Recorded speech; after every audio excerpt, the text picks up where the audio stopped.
I don't know, like Kassadin or the Zillion. I'm thinking for some reason. I don't know why. I think that there's a lot of options here. Like even Ziggs would be okay in this draft. Has a lot of scaling. GP. Or just Gangplank. Just Gangplank is fine. Sometimes you just need a bit of Pirate. That's it's kind of what, yeah, sure. Now, Akali, I was going to say, look, it's a perfect Azir angle now. You've got the Gangplank, you've got the late game scaling. The Akali, a little bit riskier. That is a Showmaker pick, though, and this is...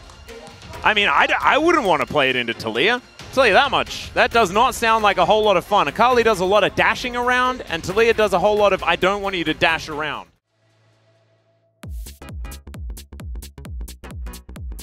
And this was playoffs. I remember this game. Doran actually having a great one against Zeus. Going to be taken by DRX. Lucid might be able to get one, but there's a seismic shove onto Kellen. He's going to have to flash to get out of the way. The Ignite now ticks. If you mess it up as D+, there's so many ways this can go wrong. As Sponge is coming up here right now, does have ult and flash. Yep, Kingen does have oranges. The little hop does come in. You can actually oranges out of that one as Kingen's looking to keep himself alive. It does not work. He wasn't the one to get the kill, but he's definitely getting a ton of value. As you've got to respect the engage range here of the Vi. Kingen just a little bit too far up. Really relying on his oranges there, but still too much damage output, and he gets taken. Does he have more oranges? That is the question, as Pled is just going to walk towards him. Barrel is going to come on through here as Rascal's throwing the boomerangs down, and yeah, there's a Vi here once again. And Kingen is very, very much going to be dead. Well, it's going to take a while, and then he's going to be dead. There he goes. There he goes. He's dead now.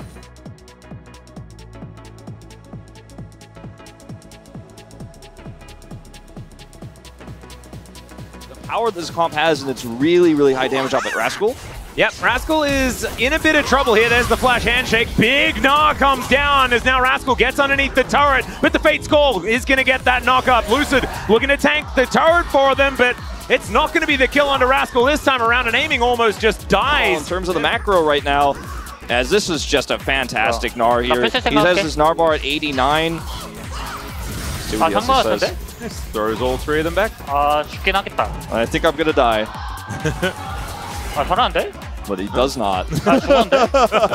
까비. Has a bit of a giggle. He was for quite some time, you know.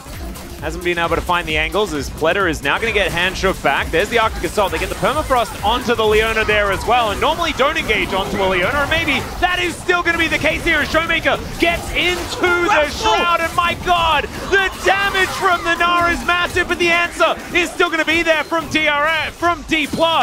Everywhere. Yeah, generally not a good idea. Yeah, generally not. As Lucid is over the Weaver's Wall. Yeah, who is going to be able to move on in, though. You can see they just want to get towards this Soul Point. Let's see whether Lucid can get there. And they are able to set it up for the Rent. Great handshake there as well. As Sponge finds himself in no man's land. These fights afterwards in the Mayhem. Certainly something that these champions can do as barrels come on down. That is a tanky Sejuani, but maybe not tanky enough as the Mega Inferno Bomb comes in. But oh my goodness, the hostile takeover is too powerful. And there's Showmaker with a perfect execution. Not able to quite backflip over the wall though, but still, D+ looking for more. Satchel sees them and then Q's over the wall. He wants out of here as Kingen maybe wanted out of here as well, as he's going to use the oranges. Flash does have the Cannon Barrage down. They're taking so much damage onto the turret. Kingen takes the first one. Now Rascal's gonna die. It's a double kill for the Gangplank from the grave. Somehow Kellen lands that handshake. I don't know how he does it. Go-Go Gadget hands or something. Oh, figures that one out, but 2 for 1. Great handshake from Kellen. Speaking of... Yeah, there's another one. Pletter is gonna have to flash to get himself out of the way as the barrel not quite in there, as maybe Kingen's overextended now, but the hostile takeover through the entire choke point, and Rascal can't do it this time. Yeah, who's gonna get knocked up? The Ren should be there, the Pierce certainly is, but the Mega Inferno Bomb is massive, and Teddy picks up a double. Cue the yakety sax. This game is going completely bananas. So he actually has enough time to get over here, rotate in on this Taliyah. Doesn't have Weaver's Wall to split up D+ though, and they have to walk to the phalanx of barrels. One down with the smite, so there's Ocean Soul. 6 minutes and we'll have an Elder.